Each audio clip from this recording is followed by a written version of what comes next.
Can you teach us about the life of your smashed clock? For those of you that don't know what he's talking about in this question, in May of this year, my clock just happened to show up completely destroyed at the competition I hosted. I let someone borrow it and they didn't get it back to me right away.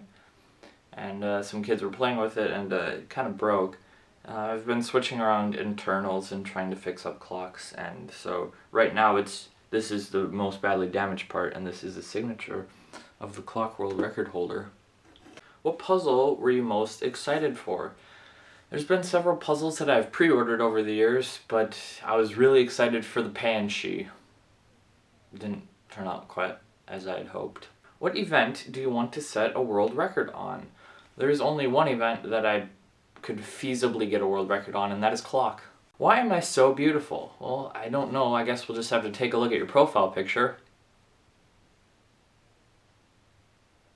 Thanks. Can you solve a cube without hands or feet? Of course.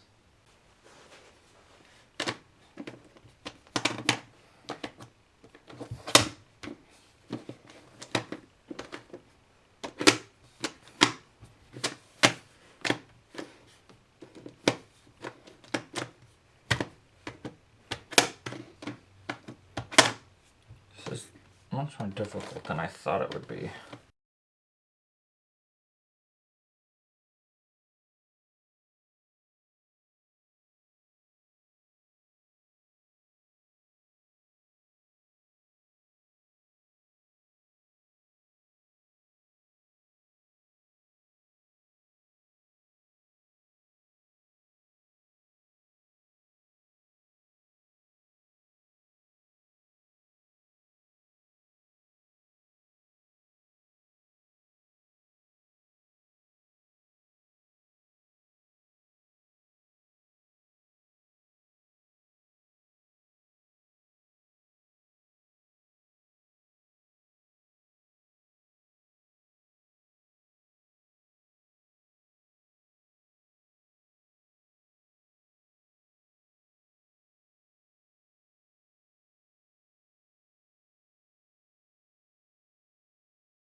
Which cue tastes the best? I feel like there's a strange story behind why you're asking this question, and I don't want to know. What do you believe about quantity versus quality of videos on YouTube? Both of these are pretty much the biggest parts of what can make your channel a lot bigger. Quality probably comes first. I mean, you don't have to have very great quality to become very popular, but if you're putting out lots of videos, people are going to take notice of that. Because if somebody likes to watch someone else's videos on YouTube, they're going to want that person to put out a lot of videos. And so quantity does play a big factor. But if you're producing specific types of videos, quantity can't really be obtained as easily as others. So you do have to go for quality. And so both of these are pretty big parts of YouTube. What is your recommended clock? Thinking about getting one. Well, that's a great decision, I think, on your part.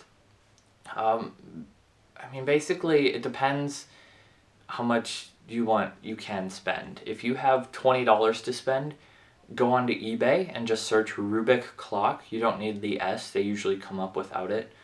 So just Rubik clock. Look for one of the Rubik's brands and then bid on it or buy it now. Usually, it's probably a good idea not to spend more than $20 because you can usually find them for less than that. And you can usually just wait a bit if there's not any under $20 and they'll pop up. But if you only have like $10 to $12 to spend, you can just, get one of the newly made Chinese branded clocks. They're all the same. You don't need to look for any different brands. Cube Twist, Lingao, Bai Tai. They're all the exact same thing, and you can get them for very inexpensive.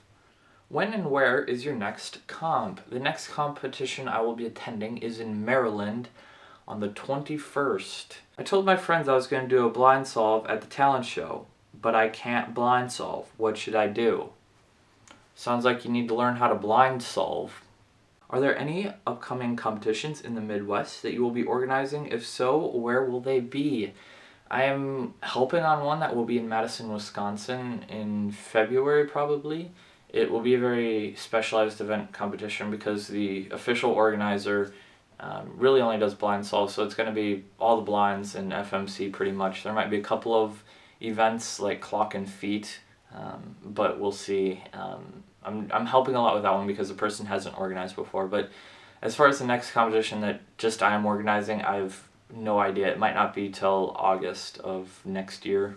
Where's Kevin? Well, according to the WCA, people with the name Kevin have competed from 27 different countries, so lots of places. Will you ever get sub 10 average at comp? That's a good question. I would like to. Any day now would be fine with me. I get them all the time at home, but I just can't put a good average together in a competition. At the end of this new question and answer, can you do a solve with only sound? Of course.